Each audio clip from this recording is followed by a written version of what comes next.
তেল, চাল, ডাল সহ নিত্যপণ্যের বাজার অস্থিতিশীল থাকায় আসছে রমজান মাসে সাধারণ মানুষকে কিছুটা স্বস্তি দিতে শ্রীমঙ্গলে বিনা লাভের বাজার চালু করেছেন সাবেক পৌর মেয়র ও বিএনপির নেতা।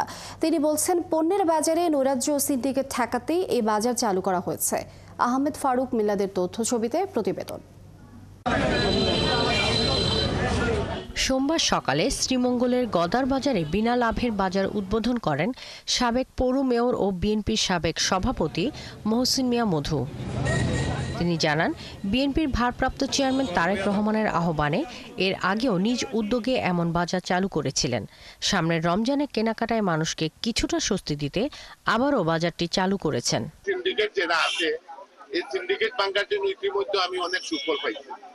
যে মানুষ যে লাউ টাউ বা সবজি যেটা প্রায় 100% ব্যবসা করতো, 100 টাকা ব্যবসা করতো, সেটা কমিয়ে আনে আমরা বিনা লাভে, অর্থাৎ কোনো পয়সা নাই, পাইকারি হারে যারা কৃষকের দরে পায় সেই দরে আমরা ক্রেতার সামনে তুলে ধরবো।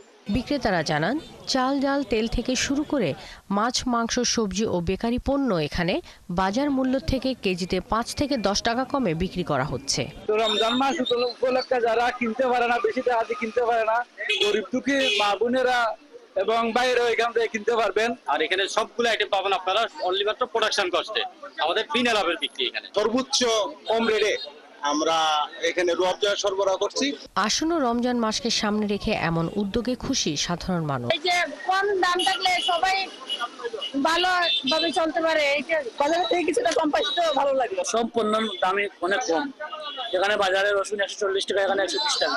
বিনা লাভের বাজার দিচ্ছেন, তাদেরকে আমরা রমজানের জন্য আন্তরিকভাবে ধন্যবাদ জানাই। প্রতিদিন সকাল 10টা থেকে বিকাল 4টা পর্যন্ত খোলা থাকবে এই বিনা লাভের বাজার। শাকিলা শম্পা, 71।